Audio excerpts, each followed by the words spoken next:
নমস্কার বন্ধুরা, গতকাল রাতে ভারতীয় বায়ুসেনা বিশ্বের সবচেয়ে শক্তিশালী যুদ্ধবিমান F-35 যাকে বলা হয় বেস্ট টেল যুদ্ধবিমান এবং কোনো এয়ার ডিফেন্স সিস্টেম একে ডিটেক্ট করতে পারবেন, তাকেই ডিটেক্ট করে গোটা বিশ্বের সামনে আমেরিকার পোল খুলে দিয়েছে। এমনকি আমাদের বায়ুসেনা প্রপারলি টুইট করে এটা কনফার্ম করেছে যে হ্যাঁ, গতকাল রাতে একটা F-35 আমাদের কেরালা কোস্টের কাছে আসতে আমরা তাকে ডিটেক্ট করি আর পরবর্তীতে বিমানটিকে কেরালায় এমার্জেন্সি ল্যান্ডিং করানো হয়। আর এটা তার অফিসিয়াল ছবি। ইন্টারেস্টিং ব্যাপার হলো, আমেরিকা একদিকে ভারতকে তাদের F-35 বিক্রির জন্য লাফাচ্ছে, আর আমাদের দেশের একটা বড় পপুলেশন আজও এর পক্ষে। কিন্তু গতকাল রাতে যা হয়েছে তা প্রমাণ করে দিয়েছে যে এই যুদ্ধবিমান যদি ভারত কিনত তাহলে তার চেয়ে বড় স্ক্যাম আর কিছু হতে পারে না। কেননা রিপোর্ট অনুযায়ী এই F-35 অ্যাকচুয়ালি ব্রিটিশ যুদ্ধবিমান, যেটা ওদের এয়ারক্রাফট ক্যারিয়ারে মোতায়েন ছিল। এখন এই এয়ারক্রাফট ক্যারিয়ার ভারত মহাসাগরে এসেছিল যুদ্ধাভ্যাস করতে, কিন্তু সাডেনলি গতকাল রাতে আবহাওয়া খারাপ হয়ে যায় আর সামান্য বৃষ্টি শুরু হতেই এই যুদ্ধবিমান ঠিকঠাক কাজ করতে পারছিল না। আর বহুবার চেষ্টার পরেও এটা ব্রিটেনের এয়ারক্রাফট ক্যারিয়ারের ওপর ল্যান্ড করতে পারেনি। ওদিকে বিমান এত বেশি সময় ধরে ওড়ার জন্য এর ফিউলও শেষ হতে বসেছে, যার দরুন বাধ্য হয়ে এই যুদ্ধবিমান সোজা ভারতের দিকে চলে আসে এবং আমাদের কেরালা দিয়ে ঢোকার চেষ্টা করে। আর সেই সময় ভারতীয় রাডার সিস্টেম একে ডিটেক্ট করে আর ট্র্যাক করার পর ব্রিটিশ বিমান ভারতের কাছে এমার্জেন্সি ল্যান্ডিংয়ের পারমিশন চায়। আর তড়িঘড়ি ভারতের এয়ারপোর্টে একে ল্যান্ড করিয়ে প্রয়োজনীয় সমস্ত সাপোর্ট আর রিফিউলিংয়ের ব্যবস্থা করে আমাদের এয়ারফোর্স। এখন জাস্ট ভাব, সামান্য বৃষ্টিতেই এত আধুনিক যুদ্ধবিমানের এই অবস্থা, সেখানে এই যুদ্ধবিমান আমাদের দেশের আলাদা আলাদা পরিস্থিতিকে কিভাবে সার্ভাইভ করবে। লাদাখে গেলে হাই অল্টিটিউড, রাজস্থানে গেলে মরুভূমিতে এক্সট্রিম গরম, আর ভারত পাকিস্তান সীমান্তে এই ধরনের ঝড় বৃষ্টিযুক্ত আবহাওয়া তো নর্মাল। তার মানে এই যুদ্ধবিমান ভারতের এই কন্ডিশনে অপারেট করতে পারবে না, এর স্টেলথ কম্প্রোমাইজ হয়ে যাবে। আর এটা প্রথম ঘটনা না, আমেরিকান বিলিয়নিয়ার ইলন মাস্ক তো বহুবার F-35কে আমেরিকার সবচেয়ে ব্যর্থ প্রযুক্তি বলে উল্লেখ করেছে, যা শুধুমাত্র আমেরিকার জনগণকেই নয় গোটা বিশ্বকে বোকা বানিয়েছে। গত মাসেও তিনি F-35-এর সমালোচনা করেছিলেন, এটা তার রিপোর্ট। আর এটার কারণ জানলে আপনারা নিজেরাই বলবেন যে এর থেকে তো পুরনো MiG-29 কেনা উচিত হবে ভারতে। এটা 2013 সালের আর্টিকেল, যেখানে স্পষ্টভাবে লেখা রয়েছে যে কিভাবে F-35-এর ইঞ্জিনে ফাটল ধরে, ফলে বাধ্য হয়ে পুরো F-35-এর ফ্লিটকে গ্রাউন্ডেড করে দেয় আমেরিকা। পরে লকহিড মার্টিন দাবি করে যে এটা তো ছোট্ট সমস্যা ছিল, আমরা ঠিক করে দিয়েছি। কিন্তু এই ঘটনা 2 বছরের মাথায় 2015 সালে আবারও F-35-এর ডানার অংশে এক ধরনের ক্র্যাক লক্ষ্য করা যায়, যার ফলে যে কোনো মুহূর্তে এই বিমান ক্র্যাশ করতে পারে। আর আমেরিকা এই ঘটনাগুলো চেপে গেলেও 2016 সালে বিজনেস ইনসাইডারের মতন বিশ্বস্ত মিডিয়া প্রকাশ করে যে F-35 তো এখনও সমস্যায় জর্জরিত এবং এটা যুদ্ধের জন্য পুরোপুরি রেডি নয়। আর বন্ধুরা, আপনারা যদি এই আর্টিকেলটা খুব ভালোভাবে পড়েন, যার লিঙ্ক আমি ডেসক্রিপশনে দিয়ে দেবো, তাহলে বুঝতে পারবেন যে এতে বিমানের সফটওয়্যারের ত্রুটি রয়েছে। এর যে ব্লক 2 ভার্সন, সেখানে সফটওয়্যার নেভিগেশন থেকে শুরু করে অস্ত্র ফায়ার, রাডার, সেন্সার ফিউশন এবং ফ্রেন্ড আর ফো, মানে কোন যুদ্ধবিমান নিজেদের আর কোনটা শত্রুর, এগুলো আইডেন্টিফাই করতে পারছিল না।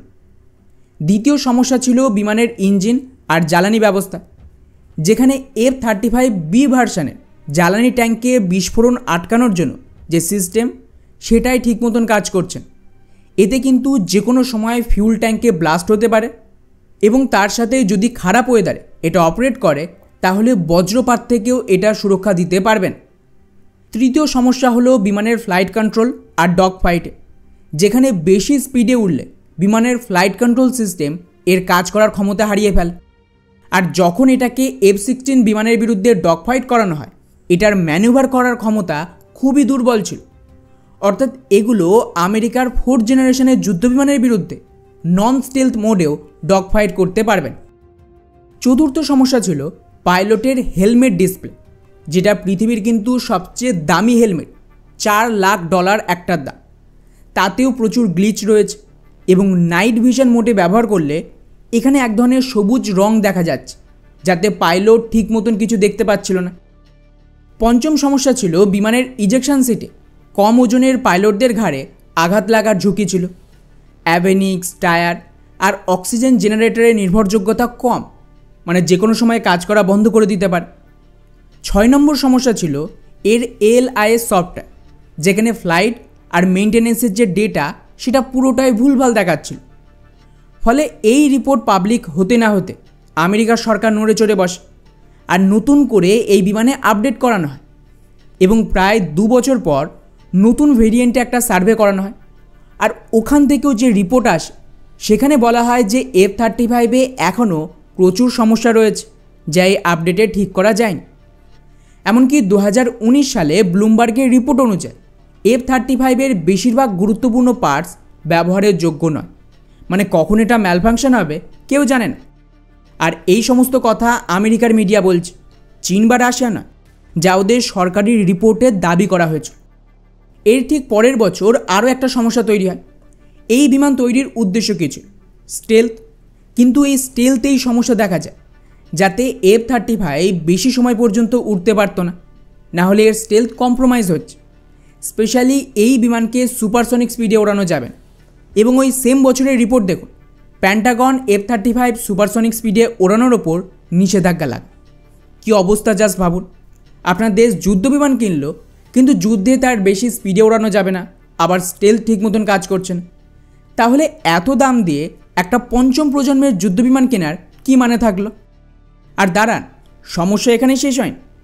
পরের বছরই আমেরিকার মিডিয়া বিজনেস ইনসাইডার আরও একটা রিপোর্ট সামনে আনে করোনার দরুন, যেখানে দাবি করা হয় যে $1 ট্রিলিয়ন খরচ করার পরেও F-35 এখনও আমেরিকার জন্য হেডেক হয়ে দাঁড়িয়েছে এবং ওদের বায়ুসেনার অপারেশন ক্ষতির মুখে পড়ছে, যার ফলস্বরূপ এখন নতুন করে আমেরিকা তাদের পুরনো যুদ্ধবিমানের লাইফকে এক্সটেন্ড করে। আর F-15EX এর মতন যুদ্ধবিমান, যাকে আমেরিকা F-35দের রিপ্লেস করতে চেয়েছিল, তারই নতুন করে অ্যাডিশনাল অর্ডার দিতে বাধ্য। কারণ F-35-এর চেয়ে আমেরিকার বায়ুসেনার কাছে তাদের বহু পুরনো নন স্টেলথি যুদ্ধবিমান বেশি বেটার মনে হয়েছে এবং নতুন করে তার প্রোডাকশান চালু করতে বাধ্য হয়। এরপর 2024 সাল, মানে গত বছরে খবর আসে আমেরিকার F-35 মারাত্মক সমস্যায় ভুগছে, যাতে 50% বিমানও অপারেশনের জন্য রেডি না। বেশিরভাগ সময় মেনটেন্যান্সের সমস্যা রয়েছে, তাই এটা কিন্তু রিলায়েবল না। আর এই সমস্ত তথ্য আমেরিকার মিডিয়া দিয়েছে। তাহলে জাস্ট ভাবুন অ্যাকচুয়ালি এর সমস্যা কতটা বড়। নর্মালি আমেরিকা এই সমস্ত বিষয়কে লুকিয়েছে এবং রিসেন্টলি এবছরে মানে 2025 সালে ইউরোপের military watch organisation report publish করেছে, যেখানে ওদের দাবি এত বছর ধরে $1 ট্রিলিয়ন বেশি খরচ করার পরেও আমেরিকার F-35 তাদের সমস্ত পারফরমেন্স ইস্যু ঠিক করতে পারেন। আর সফটওয়্যারের সমস্যা তো আরও মারাত্মক। ফলে আশা করি এই সমস্ত রিপোর্টের সাথে গতকাল ব্রিটিশ F-35-এর ঘটনাকে যদি মেলানো হয়, বলার অপেক্ষা রাখে না কেন ওই বিমান সামান্য বৃষ্টি হতে কাজ করা বন্ধ করে দেয় এবং কিভাবে বিশ্বের নাম্বার 1 স্টেলথ যুদ্ধবিমানকে ভারতীয় বায়ুসেনা ডিটেক্ট করে ফেলেছে। আর যারা আমাদের দেশের অতিরিক্ত জ্ঞানীগুণী আমেরিকা প্রেমী, তারা কিন্তু এই সমস্ত তথ্য আপনাদের বলবে না। ওরা তো এখনও প্রমোট করতে ব্যস্ত যে ভারতের হাতিয়ার কতটা বেকার, আমাদের আমেরিকা থেকে হাতিয়ার কিনতে হবে, F-35 না কিনলে ভারত তো যুদ্ধই জিতবে না। কিন্তু রিয়ালিটি একেবারেই আলাদা। পাকিস্তান আমেরিকার F-16 নিয়েও ভারতের হামলা ঠেকাতে পারল না, আর ভারত সো কল্ড বেকার হাতিয়ার দিয়ে ওদের দেশে ঢুকে ওদের সমস্ত এয়ারবেস ডিস্ট্রয় করে দিল।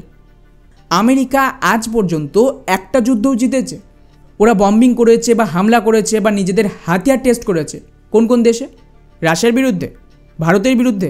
না, ওরা এগুলো টেস্ট করেছে আফগানিস্তান, সিরিয়া, ইরাক, লেবানন, এই সব দেশে, যেখানে ওদের পাল্টা জবাব দেওয়ার কেউ নেই, না ওখানে এয়ার ডিফেন্স সিস্টেম রয়েছে।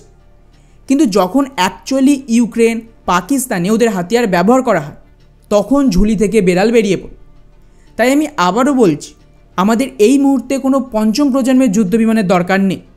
আমাদের এয়ারফোর্স এনাফ, বরং তার জায়গায় আমাদের নিজস্ব এমকা বানানো উচিত, তাতে যত সময় লাগুক।